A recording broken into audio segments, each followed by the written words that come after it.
Welcome to Shut Up and Sit. I'm Yedda a consciousness coach and consultant. I'm on a mission to bring mindfulness to the modern world.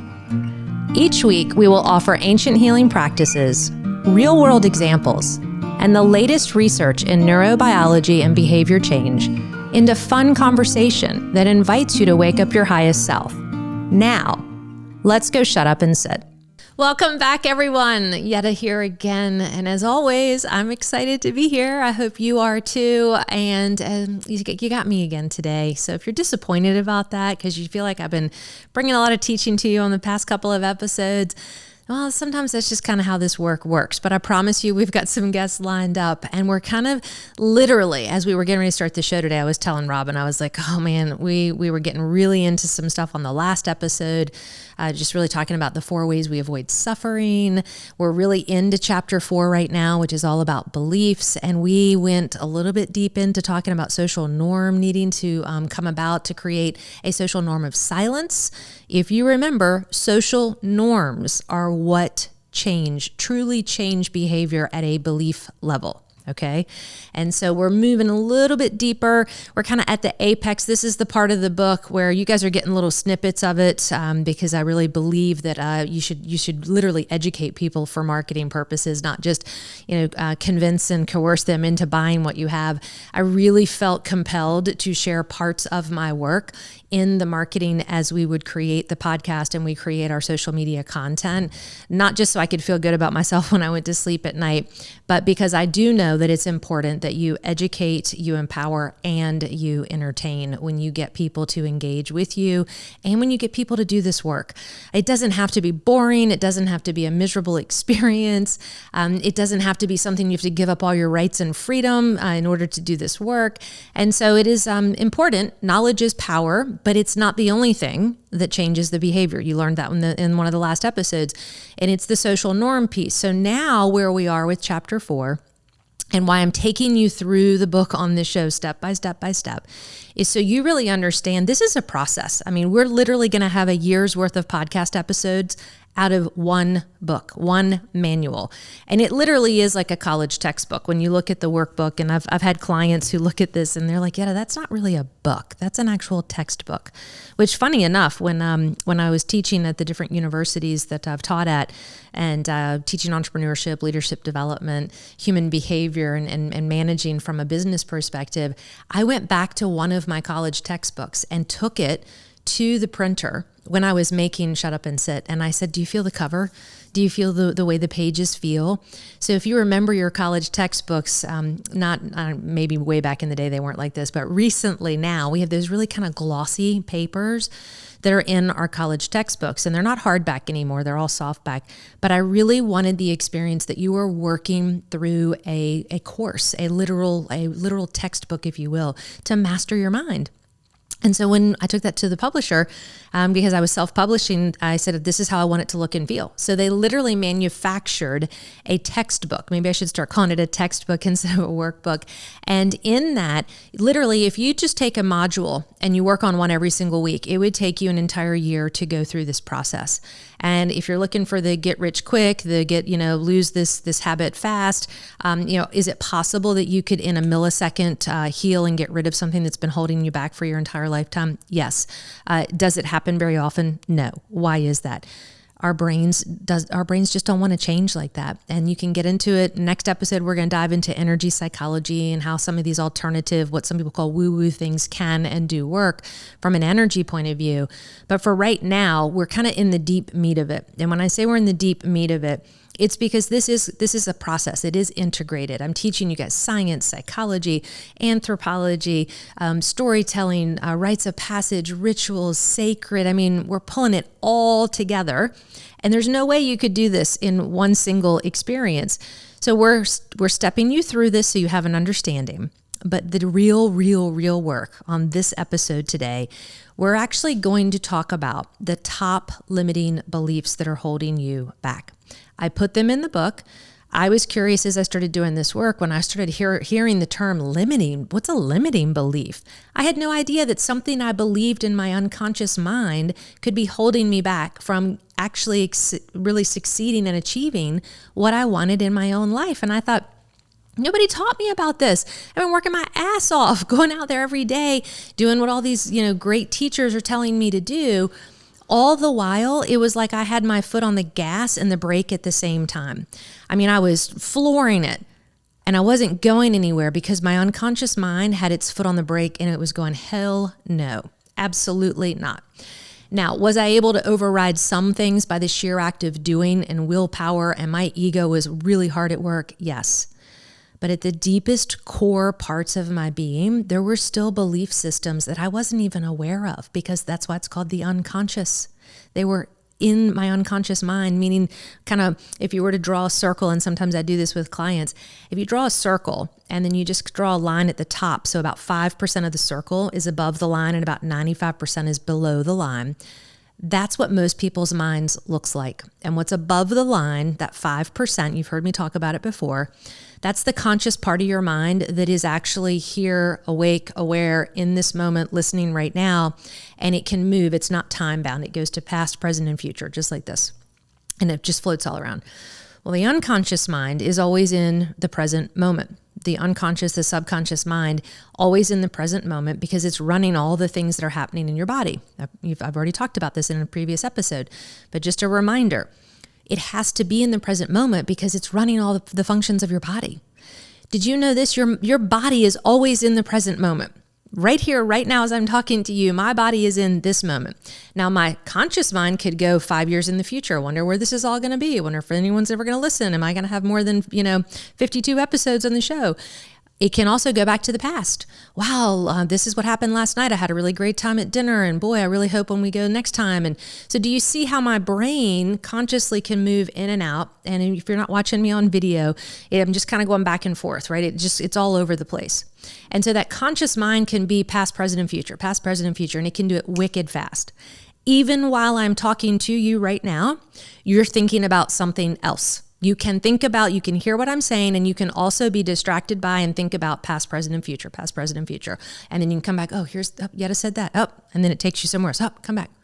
So in this process of our conscious mind being all over the place and our unconscious mind having all these patterns and programs and beliefs in them, what I found was when I went into mindfulness, when I learned to shut up and sit and close my eyes and go within, what happened was I thought, well, what if I could line up that conscious mind with the unconscious mind and tap into those limiting beliefs that are in my unconscious?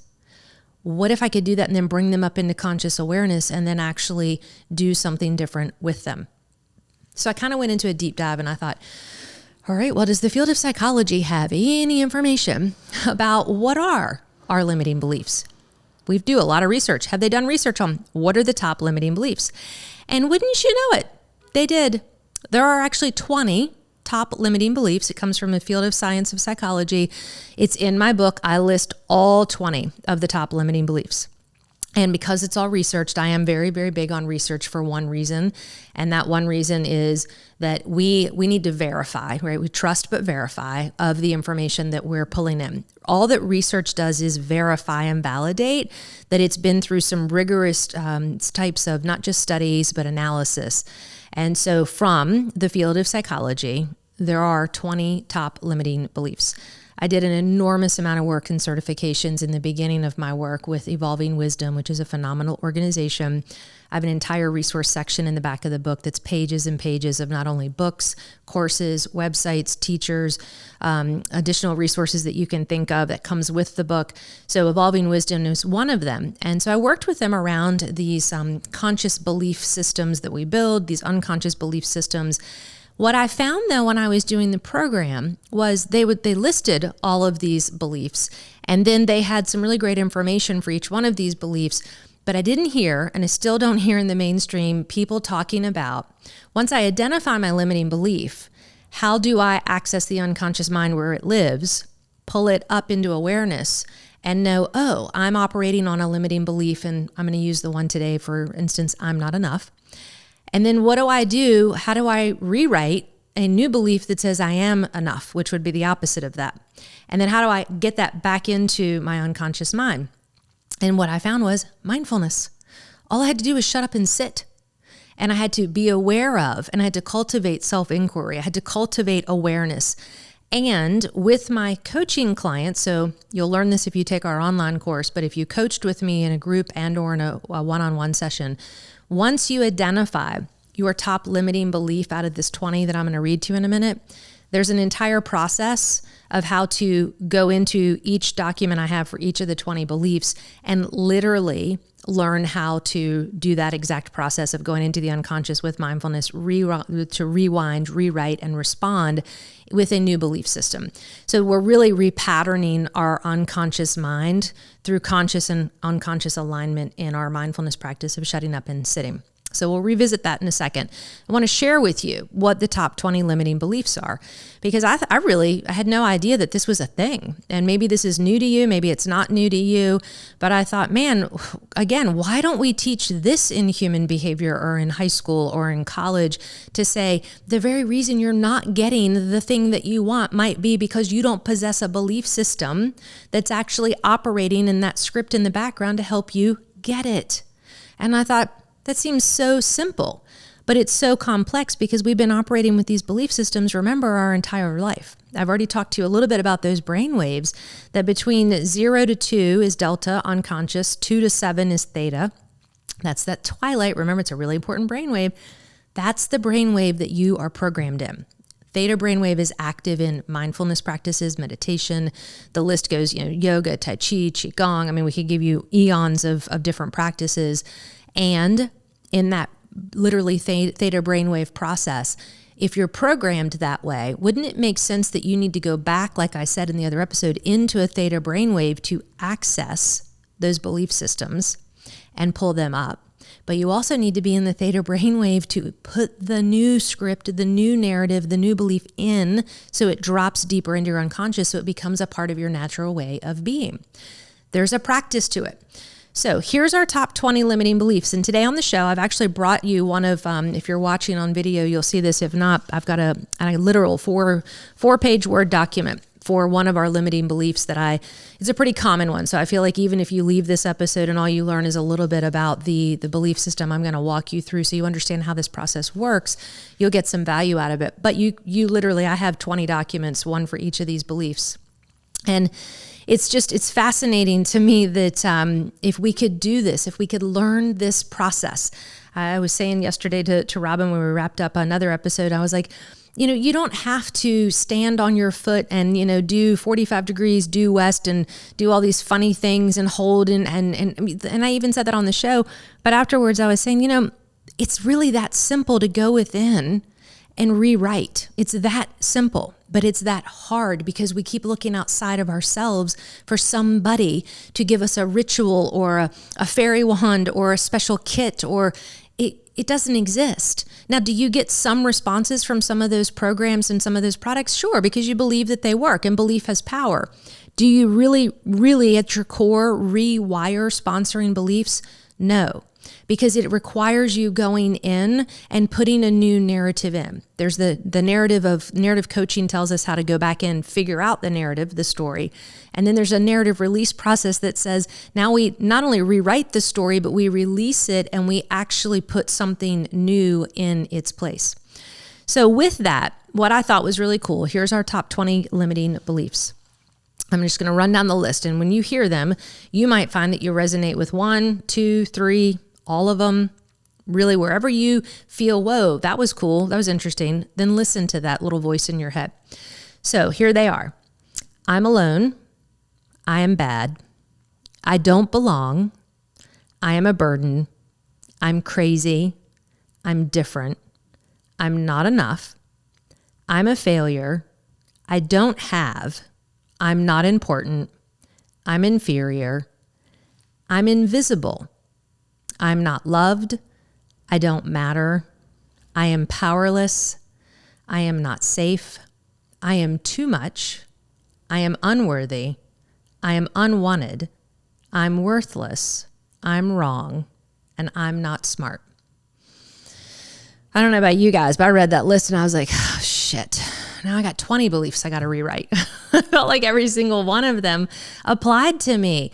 And so wherever you grew up, whatever your 4 components of being human as you've learned, whatever that story is for you, you might find one of those, half of those, all of those can relate to or do relate to you in your inner narrative. And I thought, I say all of those things to myself. Now, if you find that that's happening for you right now, what we do with this work is we just pick one. And here's how I help you just to pick one. What's the voice say in your head when you're laying in bed at night and you're staring at the ceiling and all of the shit in your head just starts to come crashing down on you? What is it? What's that thing that you say to yourself? And that's usually your first entry point, and it might be mine. I know for me when I was married was I'm crazy. I'm crazy to want what I want. I'm crazy because of all the excitement and ideas that I have. They always get squashed or met with, that's crazy. I literally married someone who would say to me, that's crazy, or that I was crazy. And the truth was he was right, because here's how limiting beliefs work. We actually take them on as our identity.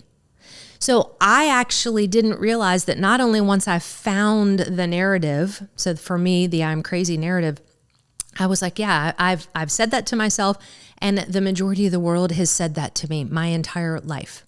And I thought, well, wait a minute, I married someone who keeps that identity alive in me. He literally, because I was showing up with behavior that said I'm crazy, so therefore I need you to tell me I'm crazy, because it's an identity I've been wearing for a really long time.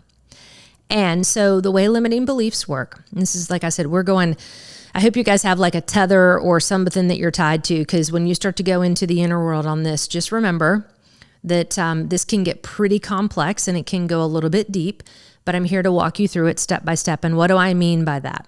This is going to radically shift your entire meaning making when you start to realize the limiting belief that's holding you back is the one that was created to protect you by your ego. It's the one that's been showing up in all of your behaviors and your attitudes and the way you literally engage in the world, because at a very deep level, you've been conditioned by your ego to say, if we know acting crazy keeps us safe, then we're going to go out in the world and we're going to make people believe that we're crazy, which will keep us safe all the time, Yedda. And the truth is that limiting belief that was holding me back really wasn't real, but I had believed it and taken it on as such an identity that I would show up in histrionic and dramatic ways in fighting with my husband or in communicating with other people that they would literally, or I'd be so creative and so out there with my ideas that people would be like, she's crazy. And the truth was, I wasn't crazy. I'm still not crazy. But I learned a really dysfunctional way of surviving and keeping myself safe by telling the world I'm crazy, so therefore you don't want to engage with me and I don't want to engage with you. And so then you would push me away and I would push you away, and it would keep me safe. And so my conscious mind would say, but I'm really sane and smart and I got a lot of great ideas and I'm doing all these things with really sane, smart people. And then all of a sudden, when I got close to what I thought I would want or anywhere near it, guess what would come in full force? The I'm crazy. Now, what if you're going, oh God, Yedda, now this is taking me into a whole lot more questions. It's okay if it does. Here's what I want you to hear. These top 20 limiting beliefs, usually there's a core one, that one when you're laying in the bed middle of the night, looking up at the ceiling going, oh man, and mine was, I'm so crazy. I don't know what to do. And so that one core belief, if we can drill into that and we can get you to see how you're showing up to tell that story and keep that belief alive. Remember back in chapter 2, climbing that ladder of inference? If we can show you how that belief has been filtering all the data in your reality and then causing you to unconsciously sort and sift, I would literally walk in rooms and unconsciously, unknowingly to me, find the people, places, and things that would say, Yedda's crazy. It would make all the sense in the world. That's how I climbed my ladder of inference. And then I would get the very outcome that I'm crazy. So it would just keep that self-sabotaging loop alive. And I thought, man, there's got to be some freedom from this. Therapists don't even talk about this stuff. Therapists, you walk in and they're like, well, how do you feel today? And I'm telling you all this shit about how I feel, and I tell you how crazy people think I am, and they're like, well, and we never really went deeper underneath the surface to say, Yedda, you're not crazy. Even the field of psychology is only half-baked. And when I say half-baked, I say this because I have a very, you've probably heard, you remember a couple episodes back, Philip was here talking about the 4 components of being human. And his wife, Kay, is a licensed clinical psychologist. She did a great talk recently on mindfulness and teaching, and she said, the field of psychology is only half-baked. We don't know everything that there is to know about the field of psychology. We're still evolving and growing it. And so mindfulness comes in and says there's so much more to still be discovered. And you've heard me say this, the whole idea of going into therapy is an archaeological dig that looks back. Coaching is a aspirational, let's look forward, let's dream, let's hope. But right here in this moment, nobody's talking about shutting up and sitting and going within and saying, what do I believe? And what in my past created that belief system to save me, to protect me? What about this belief system needs to be rewired or rewritten so that it will help me to accomplish those aspirations and dreams I have in the future going forward? So it's all about bringing conscious and unconscious mind together. It's all about bringing the body, mind, and spirit together. It's all about thinking, feeling, behaving, and then learning how to behave, think, and feel with a new belief system. All of that happens when you shut up and sit and go within and start to figure out where the belief lives, how the belief gets triggered, what the belief looks like, what it feels like, what it sounds like when it's alive. And so this document that I mentioned that I have for each one of these beliefs, when I studied with Evolving Wisdom, I thought was so powerful. So I picked the limiting belief of I'm not enough. That seems to be a pretty common one. We're really big right now in the world with shame. Brene Brown is a huge researcher on shame. She's cited in my book in chapter 3. If you haven't read her books or even visited her podcast or listened to some of her TED Talks, highly recommend her. And when you're in the book, we put all those resources for you, and our online course even captures those in a platform where you can have literally the click of a button. We've literally turned the actual manual into an entire course that you could do everything online. And so you can learn more about that. You guys know where to find me. And at the end, we'll mention that. But here's what I wanted to bring up was, we're living in a world right now. We're hopefully coming out of COVID. We've had a lot of waking up, a lot of political and racial injustice has been going on in our world, public health. People's belief systems are getting woken up and literally broken down. And so the I'm not enough, and that's one thing Brene Brown talks about is, we need to cultivate a culture, a society of vulnerability, and vulnerability to be able to sit with our enoughness, okay? And enoughness means that I'm enough, you're enough, everything is enough just as it is. That's the power of acceptance. And in mindfulness, when we do this self-inquiry, there's a whole process in mindfulness. There's a word called vipassana, and it's basically using the process of mindfulness, of shutting up and sitting and going within with some self-inquiry, that you can use that. But it's still, for me, nobody is talking about it. Nobody is connecting kind of that bridge between the therapy, the coaching, the mindfulness, and taking that trinity and saying, where does all this come together? And so what I want to introduce you to today is not only understanding how limiting beliefs work, and I'm going to share this with you in this document, but understanding you can rewrite them. You absolutely can. So in the document, again, this is part of the work with Evolving Wisdom, and they did a phenomenal job with this. They have this whole transformational kind of matrix and really cool work around limiting beliefs. Wasn't tied to the process of mindfulness the way I'm teaching it to you all. But remember, in integrative development, we can pull parts and pieces from other theories and other models and put them together in a way that actually works and speaks to us. And that's what Shut Up and Sit has done. So here's how the whole belief of I'm not enough works in this limiting belief process. So when you hold a belief that is I'm not enough, literally the first part of my document says this is how it shows up in your life. So there are bullet points. So I'll have a client look at the document and I'll say, okay, the first section says you may, in parentheses, how it shows up in your life. So you may be other directed and chronically self-sacrificing.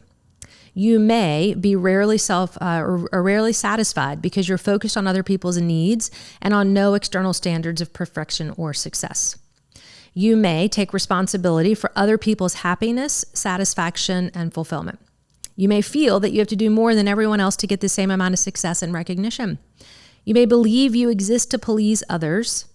You may commit to things that will not satisfy you. You may be overly diligent to care for the needs and upsets of others, often foregoing your own in the process. You may over and or undereat. You may feel as though you never have enough time, money, resources, love, etc. You may be a jack of all trades.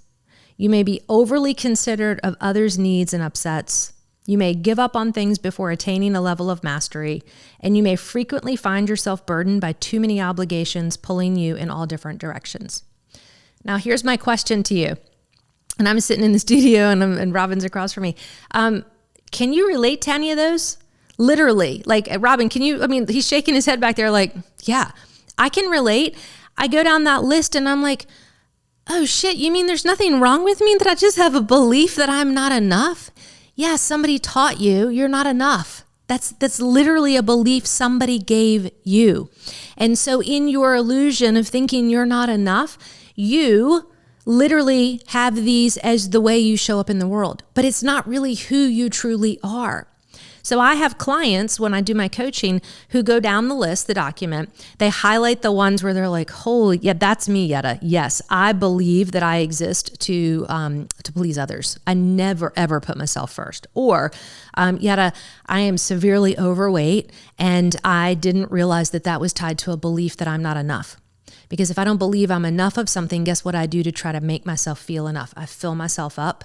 Literally, some of my clients put food in their body to try to appease the belief that they don't have enough. So they put food in thinking if I feel full or I feel like I'm having enough, I will believe that I have enough. So do you see now? It's all beliefs. And so my clients will highlight the ones where they go, yes, this is me. Okay, great. Then we move into how others might perceive you in this limiting belief. So you may have the awareness to be able to answer these, or you might need to ask a close friend or family member or loved one. I always caution my clients, don't go running immediately to the most intimate person in your life, especially your spouse or your partner, and say, I realized I have a limiting belief that I'm not enough and I'm going to become enough and I need you to tell me how I'm not enough. And then they're going to go, oh shit, you're going to change? And that can really terrify people. So be careful and discern someone who's safe, you can ask, hey, do you ever feel this way with me? So others may perceive people who don't have, or who have a limiting belief that they're not enough. This is how your belief affects other people. Others may feel that no matter how much they do to show their love and support for you, it's never quite enough. Others may become overly dependent on you. Others learn to feel entitled to have you do more for less. Others feel frustrated and irritated with you when you take on more than you can realistically deliver on and then let them down. Others don't trust you to keep your word on what you say you're going to do. And others feel as though you are settling for them. So here's the really powerful part of this. And I think about this a lot. So bullet point number 2 was others may become overly dependent upon you. If you believe that you don't have enough or that you are not enough, you will build a harem, literally, of people around you in your life who absolutely depend on you, because guess what they do by depending upon you?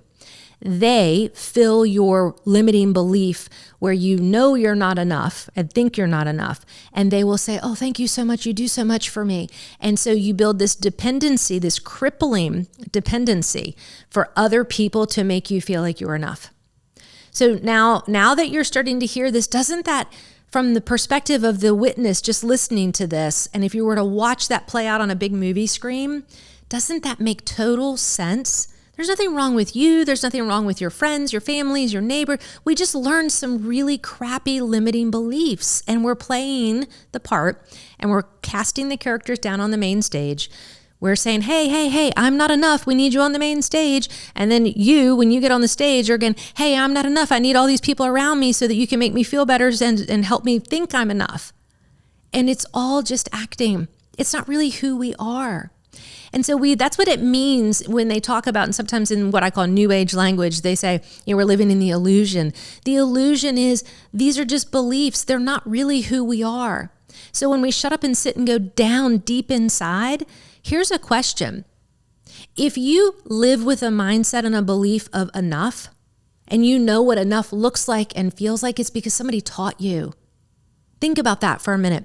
Anytime somebody walks in a room and I see them possess a belief system, or I see them successful, the first thing I say to myself is they're not any better than me or you. They just possess a belief system of enoughness, of love, of joy, of success, of abundance. Whatever it is, they have a belief about it. When somebody walks in the room, you remember my other episode, the last one where I talked about all the quotes around you. If you don't believe something about yourself, you build something in the outer world to try to fill the void on the inner world. If you believe something on the inner world and it's working for you, it will manifest on the outer world.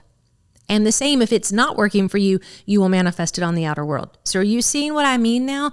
We all have greatness in us. We all have the potential to do great things. Now, is my greatness going to show up as a professional basketball player? Absolutely not. I'm not saying you're limitless and you can do anything you put your mind to. We have to learn to love our limits. We've got limits. I'm not a 6'4" or I guess now maybe 8 or 7 foot tall basketball player. Wasn't my gift in life. Okay. So what I want you to know about is we have our own limits, but we also have our own limiting beliefs. And limiting beliefs can be modified. All right. So when we own our human story, we step in and we start to see what we believe.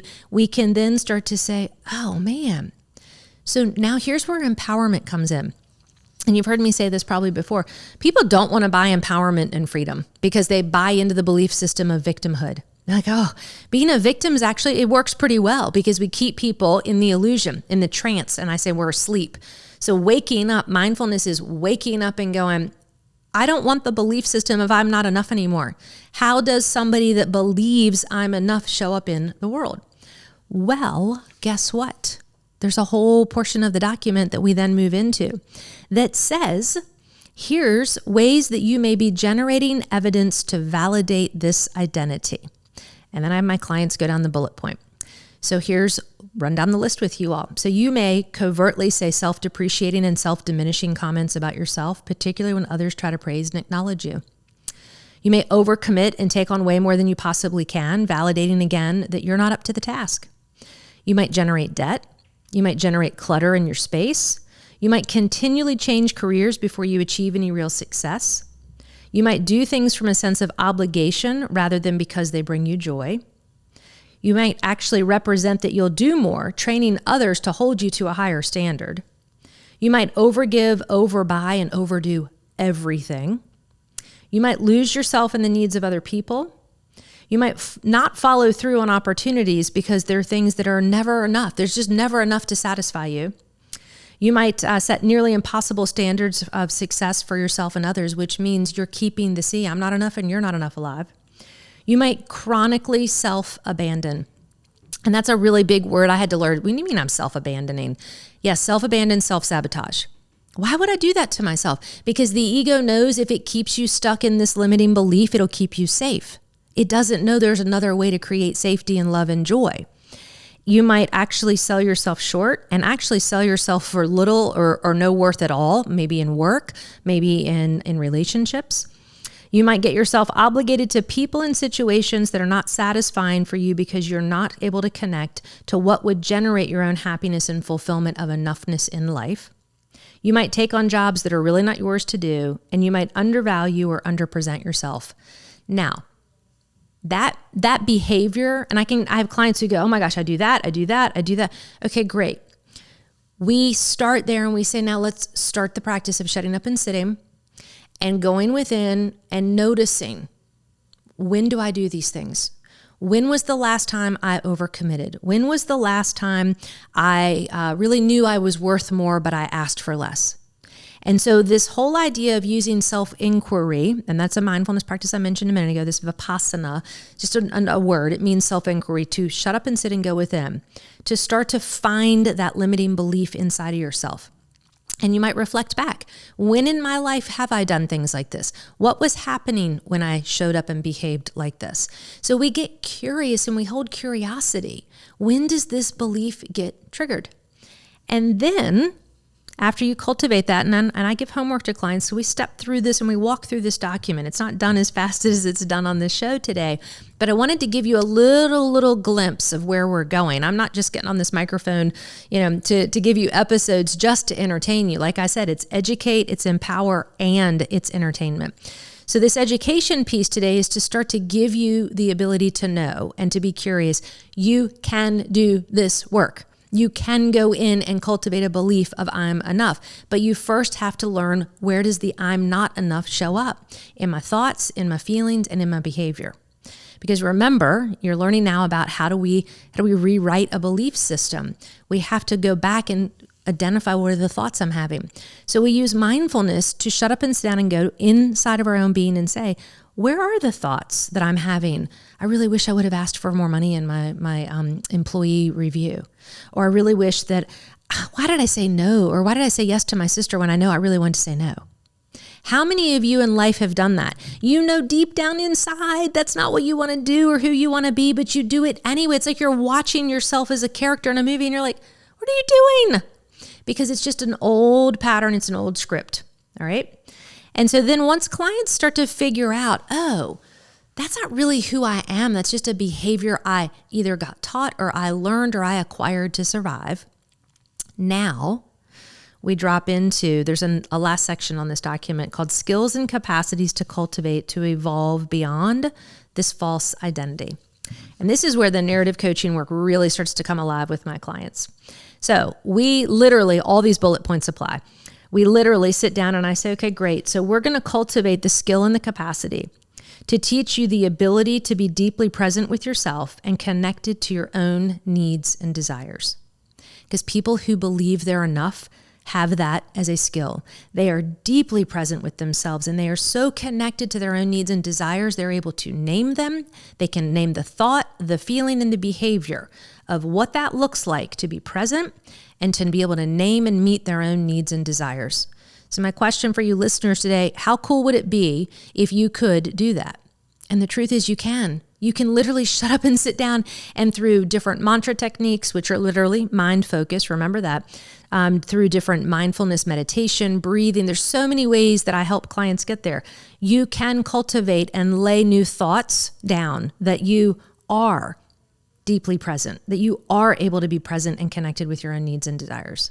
So we come up with, and I give homework and we literally will talk about what ways the client is comfortable experimenting with presence and needs and desires. And then we talk about activities for that. The next thing, the ability to accurately assess the true value of what you provide. So when people come to me and they say, now, and they say, Yedda, if you do one-on-one coaching, I've never ever had a client argue or question at any length why I charge what I do for my one-on-one sessions. Not once, not one time, because I share so much value and I listen and I'm really able to meet clients where they are, that by the time we get to the conversation of my value, which I never talk about a return on the investment. You're not investing anything in me. I talk about return on value, the ROV. When we talk about the value of freeing you from this limiting belief, all of a sudden, my value and your value are coming into the conversation. Nobody ever argues with me about money, ever. It's also because I hold a belief now that I have value, and this work radically changes people's lives. So now, when we get into this, it's the conversation where you get to learn, what's the value I provide? And recently, and this is kind of my entertainment part, of the show, my son called me. He's got this new job. You guys, if you're following my story, my show, he moved out to Seattle a few months ago and he got this amazing job in this industry that he loves. I mean, he went all in and risked it all, packed up the car, went with a girlfriend, moved to a city where they knew nobody, they knew no one. She got a really great job. He didn't have a job. And I coached him through the process. He was like, I really love to have a job in the industry that I want to be in, put my degree to work. It's COVID. All these variables were up in the air. And I said, let me ask you a question. If it all worked out, if you looked back and it all worked out, would you still go? And he goes, of course. And I go, if you went and it didn't all work out and you look back on that, would you still go? And he goes, of course, because I don't really know what's going to happen. So the intention he carried out there was, he did have an opportunity to get a job. He did have an opportunity, but he went with the belief that he was enough. He knows this whole process. He's lived this work with me. He knew he was enough. He knew he would find the right job for him. He held the belief. And so I reminded him, I said, baby, you carry your beliefs. You get what you believe. And so he went out there with the belief, but here's the part of the story. So, he moved March 1st. So now we're into June already. So he's been gone March, April, May. It's been 3.5 months. So of course, first thing when he gets to the apartment, because he held a belief that he was enough, first thing he did in their brand new apartment, no furniture, didn't even unpack the car. This is no lie, you guys. He goes and buys a printer, puts it in the floor of the apartment, plugs it in, opens up his laptop, uses the hotspot on his phone, and guess what he does? He prints his resume. And the very next day, before he even buys furniture, he goes to a couple of key companies that he wanted to work for. And he literally went in, said he was looking for work, gave his resume, met the people, and within a day had an interview. Within a week, he had an incredible job opportunity. Why was that? Because he got what he believed. And when he walked in the room, people saw, I'm enough. I have value, and I would like to share it with you. So now it's June, and he just called me, I think it was like last week. He goes, so Mom, I need some advice. And of course, he also knows me, and you guys are getting to know me too. And he also knows Mom doesn't give advice anymore. Mom doesn't tell him what to do. Mom listens, and Mom asks questions so he can find his own wisdom, because he's the one that's got the answers, not me. And I'm like, well, he goes, I know you're not going to give me advice. He goes, but my 90-day review is coming up, and I really want to ask for a raise. How do I ask for a raise? And I said, well, you don't. And he was like, what? I said, you don't ask for a raise, but you do go in and you talk about your value. You talk about your strengths. You talk about what you love about your job. You talk about what you're loving about how that contributes to the mission and the vision of this company, and how that is something that you feel really valuable and valued for the opportunity. And as you talk about your value and your enoughness, you don't have to go in. I go, be careful. You're tippy-toeing into a little bit of I'm not enough. So now I've got to tell you to pay me more to make me prove I'm enough. And I said, so you're going to assess your true value, and you're going to ask the company, so what value do you think I bring to the company? And what value do you think you've seen in the first 90 days that I've been on board? And then what happens is, then they will start to continue the conversation. And then what you'll say is, I'd love to continue to add more value to the company. I would love to have a role where I could expand into these services. I'd love to have value be reflected back to me with more responsibility. What would it look like? And is it even a possibility that I could grow into a different role and have more value and responsibility in this company? And of course, what do you think they said? Yes. As a matter of fact, we were already thinking we could put you in this role and you could do these additional duties. And the natural conversation led to, and with those additional responsibilities, we're going to pay you additional money because there's more value you're bringing and there's more value we're giving. And it was a natural conversation. So for those of you out there who are thinking you don't have enough, if you learn to show up and communicate with a belief of enough, people will, there is enough, I promise you. And that's just my story. And I love seeing that my son is just in this space of enoughness. And it's something you just have to learn, and you got to work at, people. So wrapping up a couple more of these bullet points, because these are the skills. We've got 4 more that I'll quickly go through, but the ability to give to yourself first before giving to others. So a lot of times when I work with clients who believe they're not enough, debt and looking into the space of getting into financials is a real issue for them, because what happens is they give to others before they give to their own savings account. They give to others before they give to paying their bills.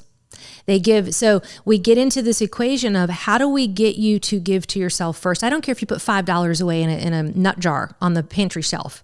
Can you get in the pattern and habit of giving to you before you give to others, and then go out to happy hour and be like, oh, I never have any money, I got to give it all to my wife and kids, or my son and this, or no, you do have enough. You're the one in charge of your mindset. You're the one in charge of your behaviors. And so then the other ones, so we move into cultivating the capacity for your ability to receive appreciation, love, and support from others. What does that look like when somebody says, or you want someone to say, I love you? How do you respond to that? What does that feel like? So we work on the ability to receive. And then the next one is the ability to set appropriate limits and say no to the things that do not inspire you. So when you're working on letting go of I'm not enough, sometimes it's not about saying no to others. The more important part is about saying and learning to say yes to you. Yes, Yedda, I'm going to take care of you, and I'm not going to put you in that traumatic situation that triggers a lot of the old I'm not enoughness. I'm going to put you in a situation where you're going to be inspired and work with people who are inspired to want to meet your needs and be in enoughness with you. And so it's not about, no can be a really hard word for people to say.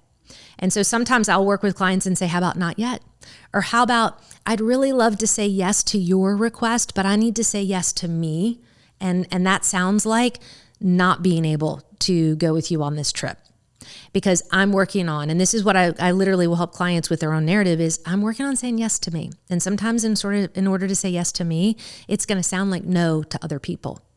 And I've even had to say that to my son. He'll come in and, ask me something. Years ago, he would ask me for something, and I would just look at him and I say, I have to say yes to me. And in order to say yes to me, the answer for that request is it's not going to happen right now. And that's how you learn how to show up, because that's your enoughness. And then the last skill and capacity, and this is just on one belief, is the capacity to mirror and validate your own existence as something precious and valuable. If you don't learn to go within and find your value and be able to protect it, and this is where the cool part about the ego comes in. My ego learned for a really long time in this I'm not enough of all these ways to show up and tell the world that I wasn't enough. But when I gave her some updated narrative, I gave her a little makeover, and I taught her how to talk to me and listen to me and my value and my worth and use that language out in the world, she is one of the most badass protectors of my value you will ever see.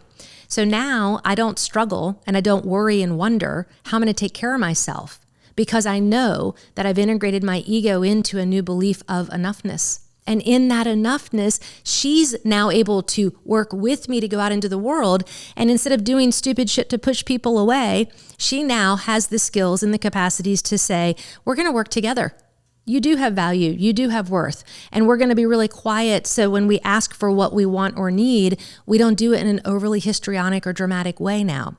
We do it in a way that inspires people to want to work with us, not against us. And so there's this really, this is what I mean when I said, you tether yourself, hang on.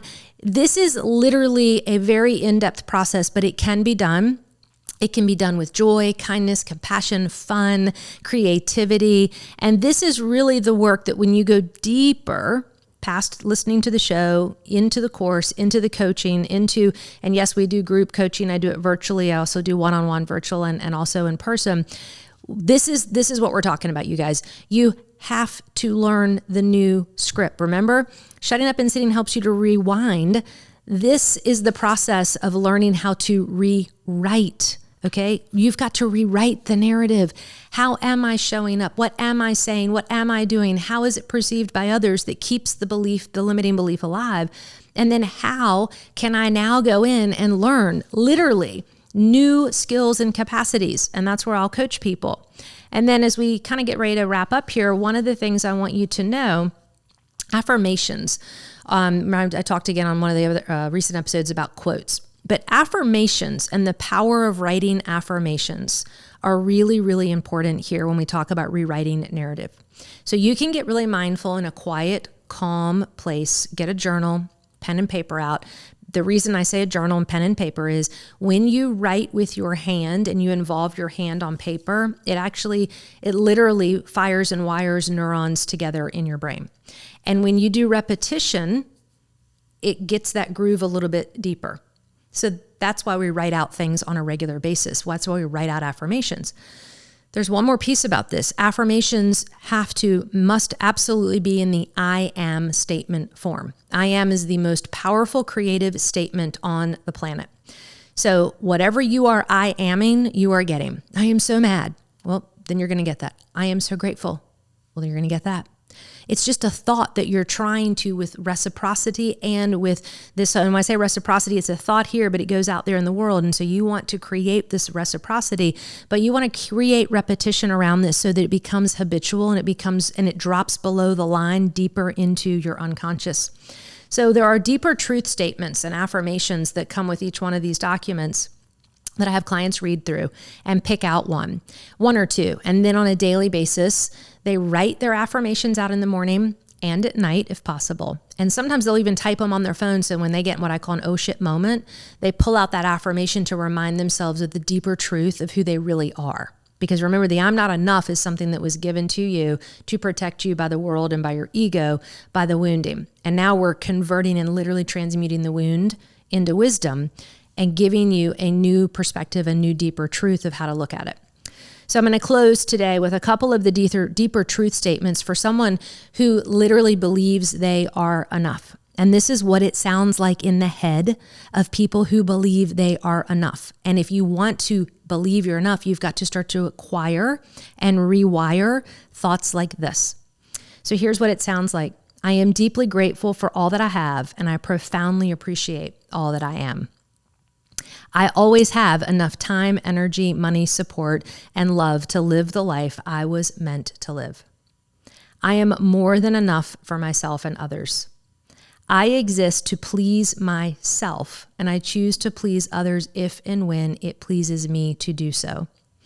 And I care deeply about my own happiness and satisfaction, and I prioritize my own well-being in life. People who believe they are enough, that's the kind of thoughts they have. And it becomes such a natural way of thinking that, remember, when you walk into the room and you already are something, you don't have to tell people what you are. You already are it, and they already feel it and experience it. And you're already climbing that ladder of inference, picking out the data to support it. So you've now built a self-fulfilling prophecy of enoughness. So it's a very complex but very simple process if we'd all just learn it and we would shut up and sit down and go within, figure out how it shows up.